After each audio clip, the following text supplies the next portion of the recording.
O Jornal do Engenheiro recebe hoje Arnaldo Jardim, que é secretário de Agricultura e Abastecimento do Estado de São Paulo. Em 22 de março é comemorado o Dia Mundial da Água e o Brasil enfrenta a pior crise hídrica dos últimos 80 anos.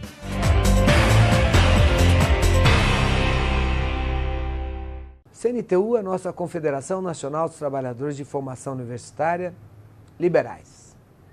A CNTU vem desenvolvendo um trabalho desde 2006, um trabalho que é bastante importante, já soltamos algumas revistas, já falamos do Brasil Inteligente. Brasil Inteligente é uma revista, é um projeto que nós apresentamos aos governantes, aos governadores, ao presidente da República, aos candidatos a presidente também. Nós já apresentamos propostas factíveis com relação às questões da sociedade brasileira.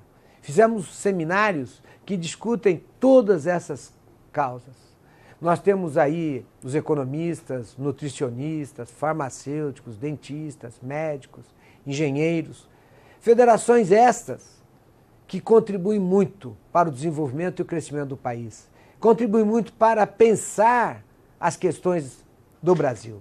Então eu queria pedir a você que entre no site da CNTU e veja o trabalho que esses profissionais estão realizando.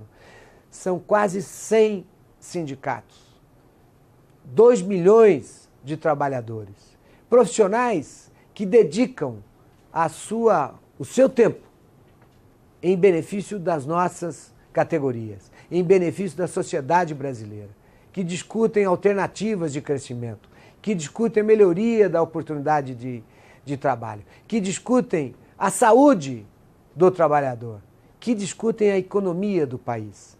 Então eu acho que você, entrando no site e dando a sua opinião também, acrescentando para nós, criticando a nossa CNTU, colocando a sua posição no que você acha que nós podemos caminhar mais, nós podemos fazer cada vez mais da nossa CNTU mais presente, com mais oportunidade de discussão no país, mais presente nas discussões nacionais e, sem dúvida nenhuma, levando a sua ideia, levando a sua informação, buscando trazer as discussões para onde a sociedade brasileira precisa.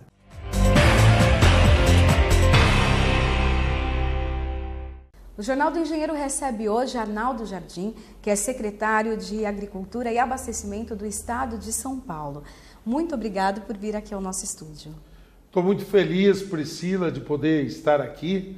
Me permitam vocês dizer que eu me sinto em casa. Uma das alegrias que eu tenho e foi fundamental na minha vida toda de atividade pública e profissional foi ter sido formado engenheiro, né?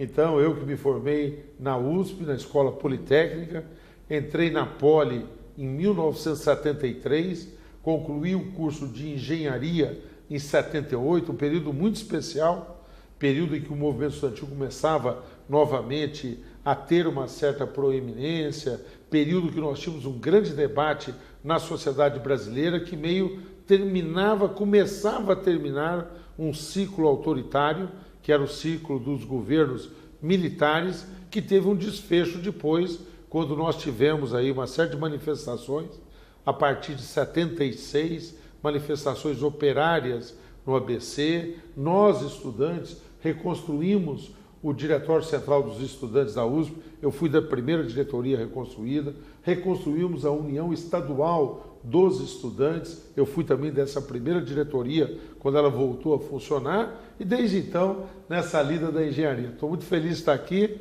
agradeço muito a você, a toda a nossa diretoria do sindicato, a oportunidade de dialogar com vocês. Agora, esse comecinho de ano o senhor assumiu a secretaria, né? Como o senhor encontrou o panorama da agricultura, do abastecimento aqui no estado? Olha, primeiro eu estou muito entusiasmado com aquilo que é o desafio de ser secretário da Agricultura e Abastecimento do Estado de São Paulo, né?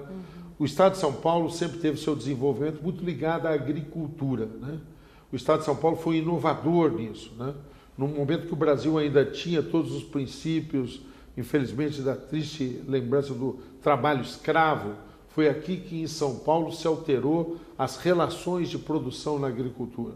vieram os migrantes italianos e tantos outros, depois secundado pela vinda dos japoneses ou de descendência árabe como eu, e foram todos reformulando formas de organização.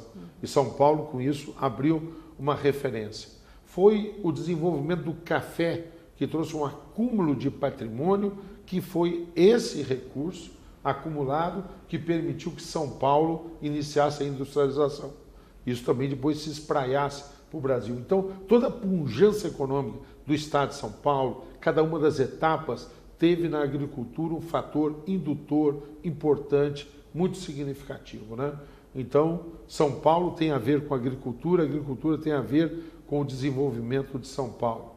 Segunda questão muito relevante, mais imediata. O ano passado nós tivemos mais uma vez, já foi pelo 4º ano, um crescimento econômico muito ruim, né?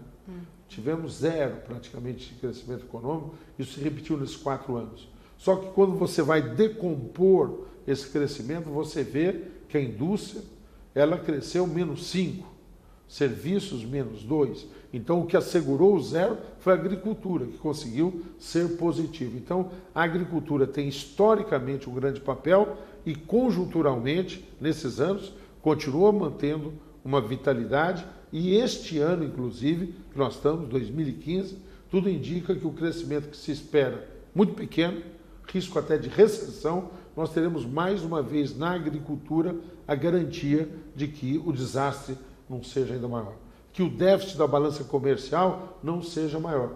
Pegar só o setor, por exemplo, petroquímico, ele é responsável por um déficit de 32 bilhões na nossa balança de pagamentos. Se você pega o que foi aquilo que não tornamos realidade, a autossuficiência do ponto de vista de combustíveis, a conta combustível tem custado em torno de 11, 12 bilhões de dólares nos anos recentes, né?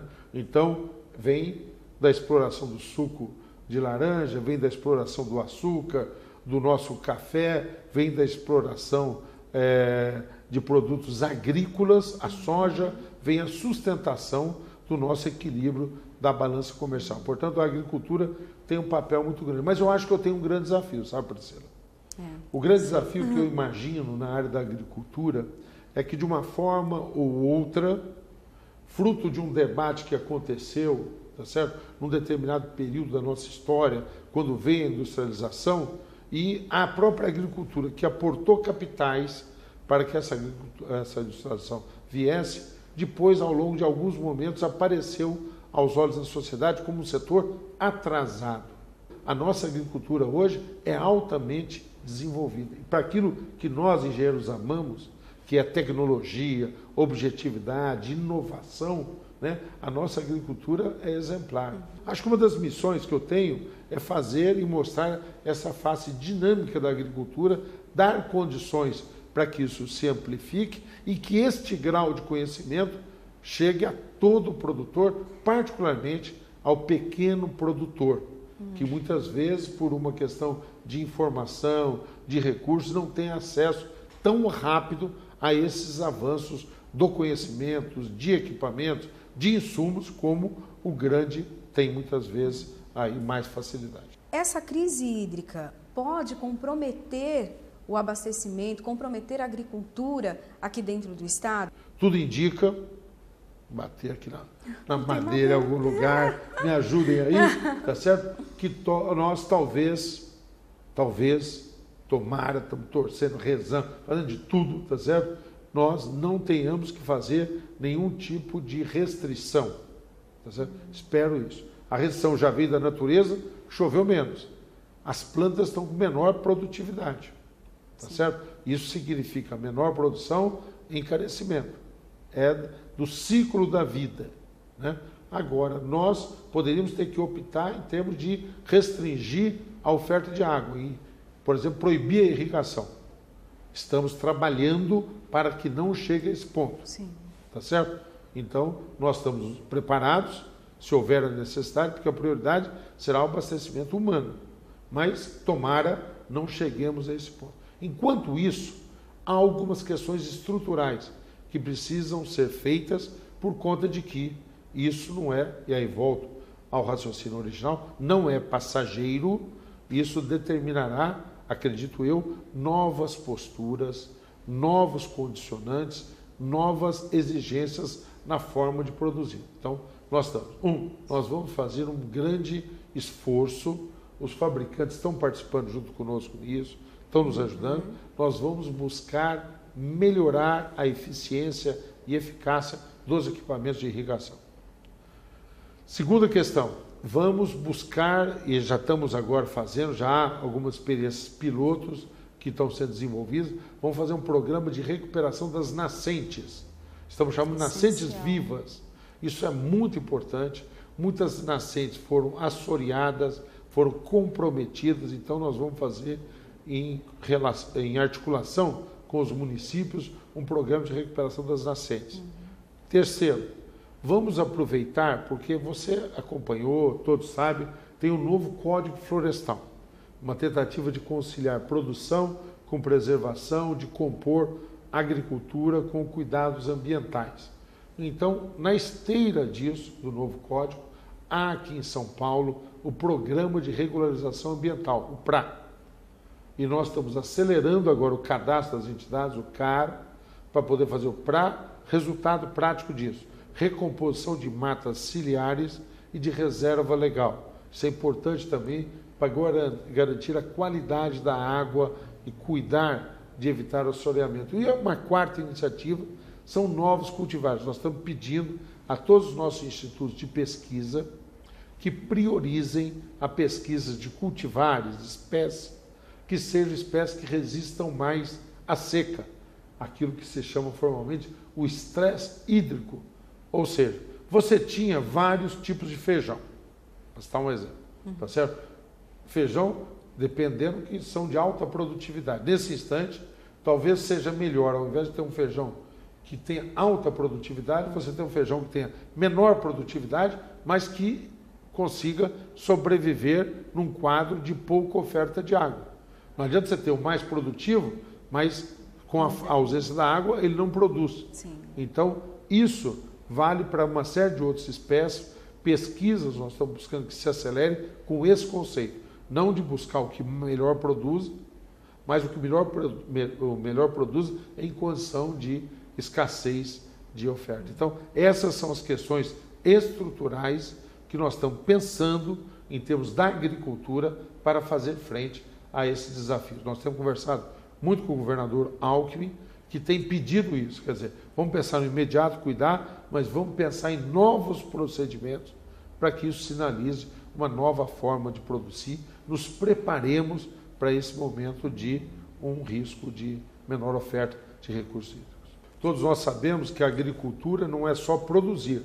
A agricultura está ligada muito ao processamento dos produtos e depois o escoamento, a logística combinada com toda a questão da produção agropecuária. No Brasil, nós temos uma característica de que esse escoamento acontece, na sua grande parte, por um modelo rodoviário. A presença ainda do escoamento por ferrovias ou por hidrovias, infelizmente, é pequena. Uma das coisas que nós, que pensamos a agricultura não só como produção, mas o seu entorno, é o desafio de ampliar aquilo que possa ser o escoamento por hidrovias e por ferrovia. No que diz respeito especificamente aos caminhoneiros, nós queremos muito que seja celebrado esse acordo. Há em São Paulo menos, nesse instante, um risco de desabastecimento. Isso acontece mais em outras regiões que estão mais dramaticamente afetadas por isso, mas nós estamos atentos, estamos acompanhando isso e discutindo, inclusive, se necessário, algumas medidas emergenciais de abastecimento. Mas a nossa torcida é para que se faça um acordo, não só de superação agora, mas que se faça depois um planejamento a médio prazo para melhorar a logística nossa de escoamento da produção agropecuária. Nós vamos fazer um breve intervalo, secretário, mas daqui a pouquinho a gente vai falar também, principalmente sobre o Cresce Brasil. Quero a opinião do senhor sobre esse projeto do sindicato, dos engenheiros do estado de São Paulo, e com certeza com um impacto imenso no país todo, né? Daqui a pouquinho a gente volta. Muito obrigado.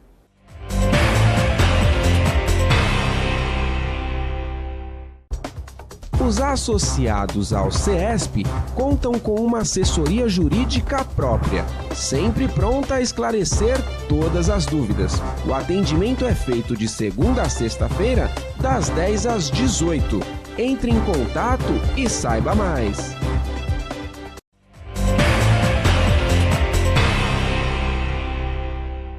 Voltamos aqui no Jornal do Engenheiro a falar com o secretário de Agricultura e Abastecimento do Estado de São Paulo, Arnaldo Jardim. E, secretário, eu queria que o senhor falasse um pouquinho sobre o Cresce Brasil, a participação do senhor, como o senhor vê esse projeto que visa colocar o país no rumo certo, né, um rumo de crescimento. Olha, com o maior entusiasmo, viu, Priscila? Eu sou fã, proclamo onde quer que posso, que me orgulho muito, porque o sindicato a mim representa também, engenheiro que sou, associado do sindicato, né? Me orgulho muito de ver que o sindicato, afora defender a categoria profissional, atuar em questões como dissídios e outras questões do exercício da profissão, pensa o país de uma forma estruturada, pensa São Paulo e pensa o país. Eu tenho verificado, acompanhado, testemunhado nas últimas eleições, sempre o sindicato procurando todos os candidatos a governador, todos os candidatos a presidente da República e apresentando as suas propostas, me permite dizer, as nossas propostas no que diz respeito à questão da retomada do crescimento. E quero dizer que eu, inclusive, me beneficiei muito disso. Primeiro, um dos projetos que eu tive aprovado como deputado estadual foi um projeto inspirado e proposto pelo sindicato, que é o que determina um período em que as empresas estatais de São Paulo, controladas pelo governo, devem liberar os seus funcionários, engenheiros, para que eles possam ter um processo de atualização profissional e de informação. Quero agradecer a presença que eu tive ativa do sindicato em alguns temas que eu tratei lá em Brasília. Por exemplo, quando eu fui relator da Política Nacional de Resíduos Sólidos, que disciplinou toda a questão do lixo, ordenou isso e criou todo um mercado que hoje consome no sentido de empregar muitos profissionais, que gerou mais empresas, criou uma nova sistemática disso, o sindicato acompanhou e foi muito importante. Quando nós debatemos os temas de energia, o sindicato sempre me encaminhou sugestões, auxiliou para que eu bem pudesse cumprir o meu mandato parlamentar ali nesse âmbito. E agora eu espero que o nosso Cresce Brasil, na sua nova vertente esse ano, seja mais uma vez bem sucedido. Ele é importante para orientar políticas públicas que não sejam momentâneas ou imediatistas, mas que tenham uma perspectiva mais de médio prazo, e eu na secretaria também vou me apoiar muito no sindicato para que a gente possa discutir temas relevantes, tá certo? Que nos ajudem a promover a inovação tecnológica, disseminar o conhecimento, na fronteira mais imediata que isso tem com o ramo da engenharia agronômica, que nós possamos aí ter essa integração ainda mais próxima junto com o sindicato. Uhum. O senhor tem uma relação, né, próxima tanto ao sindicato dos engenheiros quanto também à CNTU. Qual a importância de ter essas instituições ao lado, caminhando junto no secretariado? Olha, eu acho que primeiro ela dá esse sentido de que são contribuições que têm uma fundamentação técnica. É muito importante. Portanto, tem um compromisso de serem realizadas, ou seja, de serem realistas, mais precisamente, serem realistas, ou não serem meras declarações de intenções, mas efetivamente ter a possibilidade de apontar caminhos. Essa é a primeira questão. Segundo, hoje no Brasil nós temos um debate partidarizado, e eu sou a favor dos partidos políticos, sou a favor de tomadas de posições políticas e ideológicas, mas muitas vezes isso tem significado um certo maniqueísmo. Quem é de oposição critica tudo que aí está de um governo, seja estadual, seja federal. E quem é de situação apoia tudo do governo, independente do mérito das coisas. Vira muito mais uma coisa de torcida de lado a lado do que uma discussão de mérito. Então, esse espaço de reflexão que a CNTU, FNE, o Sindicato dos Engenheiros e outras entidades também têm contribuído, mas particularmente nos orgulhamos desse trabalho, tem sido importante para quebrar isso e entrar mais na discussão, no mérito dos assuntos. Então, eu reputo isso como uma contribuição muito significativa para que o país possa adotar essas políticas que tenham um sentido de perenidade maior. E a gente sabe que os engenheiros, né, são profissionais que colaboram muito para o crescimento do país, desenvolvimento do país. Eu queria que o senhor falasse um pouquinho da importância do engenheiro e da engenharia em todo esse sistema que nós temos aqui e que é uma profissão que envolve praticamente todas as áreas, né? Olha, se fosse dar uma denominação, eu diria que o engenheiro é o profissional do desenvolvimento, né? Rima bem com isso, né? Com a perspectiva de você poder seguir adiante. Então, não tem a ver com recessão. Isso é o engenheiro ficar parado, tá certo? É produzir, criar oportunidades estruturais. Engenheiro rima muito com inovação, buscar novos métodos, buscar novas fronteiras do ponto de vista do conhecimento, né? Acho que o Brasil precisa de mais engenheiros. A nossa formação de profissionais é ainda aquém daquilo que o país precisa. Nosso país é um país jovem, com vocação para o crescimento, tendo o desafio de ter essa integração continental, podendo ter uma relação ainda mais consolidada com a América do Sul de uma forma geral, ser um polo de referência e de crescimento do ponto de vista do hemisfério sul também. Hoje nós vivemos um mundo muito dividido entre hemisfério norte e hemisfério sul, então o engenheiro acho que tem uma contribuição extraordinária a dar nesse sentido. Eu me orgulho das nossas entidades, CNTU, FNE, Sindicatos de Engenheiros, e me orgulho de ser engenheiro. Quero pedir muita essa ajuda para que eu possa ser, como engenheiro, um bom secretário da Agricultura e Abastecimento do Estado de São Paulo, e que esse manancial de informações, sugestões, opiniões, críticas que eu tenho recebido do sindicato continue e me anime a fazer um bom trabalho. E para concluir essa entrevista, muitas pessoas têm uma quantidade, né, uma parte da população que está sem muita esperança para esse ano de 2015, né? Está com um olhar mais pessimista.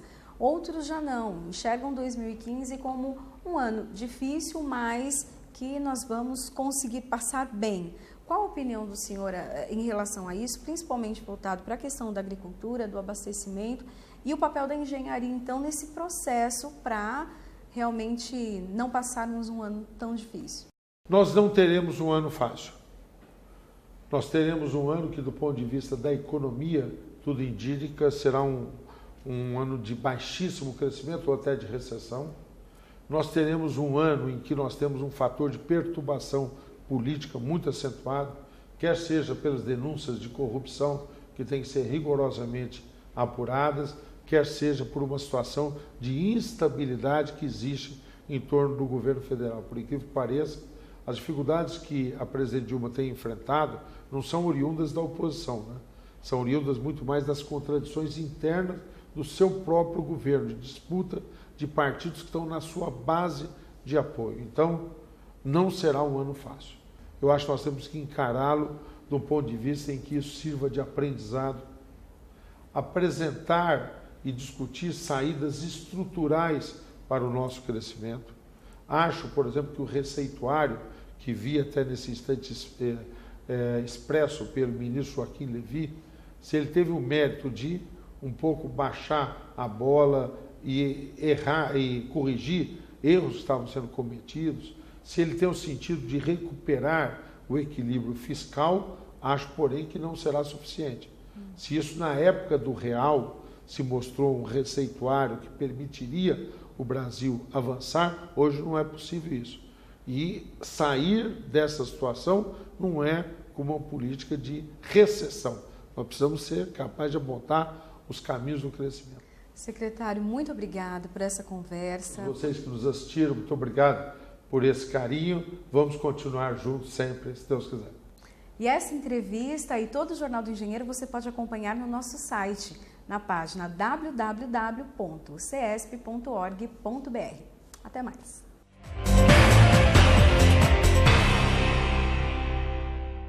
Em 22 de março é comemorado o Dia Mundial da Água e o Brasil enfrenta a pior crise hídrica dos últimos 80 anos. Há pelo menos 4 anos, o volume de chuvas nos reservatórios do Sudeste vem caindo. E nós aqui no estado de São Paulo, na região metropolitana de São Paulo, da nossa capital, temos a incidência talvez da maior dessas crises. Estamos com a menor reserva nas nossas lagoas de reservação, estamos com uma dificuldade de distribuição da pouca água na cidade, já falta água, embora a Sabesp insista em dizer que não há um racionamento oficial, existe já a interrupção vertiginosa em muitos dos bairros da cidade. O primeiro alerta soou em dezembro de 2013, quando choveu 72% abaixo do normal. Nos 2 meses seguintes, a média de chuvas foi caindo, primeiro 66% e depois 64%.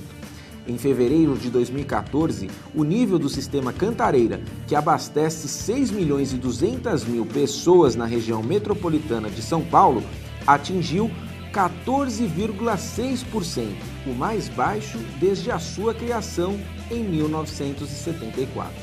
A Sabesp, empresa de abastecimento do estado de São Paulo, informou por meio de comunicado que vem realizando uma série de medidas para ampliar a disponibilidade de água.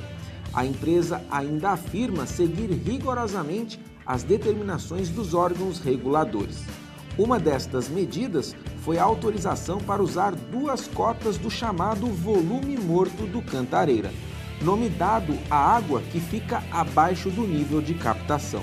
A Sabesp abastece 19 milhões de habitantes dos 39 municípios que compõem a Grande São Paulo. A solução para uma crise como essa empreende esforços múltiplos e a engenharia e os engenheiros são responsáveis por uma parte gigantesca do planejamento e da execução das intervenções que o país deve fazer.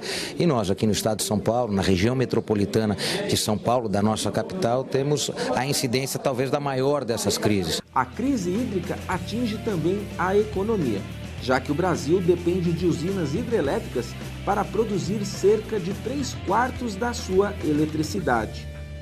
Nos meses de fevereiro e março, as fortes chuvas na região sudeste elevaram os níveis dos reservatórios, mas essa situação não deve se manter. Segundo o Instituto Nacional de Pesquisas Espaciais, o INPE, no outono deste ano, há previsão de pouca chuva. Para saber mais sobre a crise hídrica brasileira, acesse o portal do CESP na internet.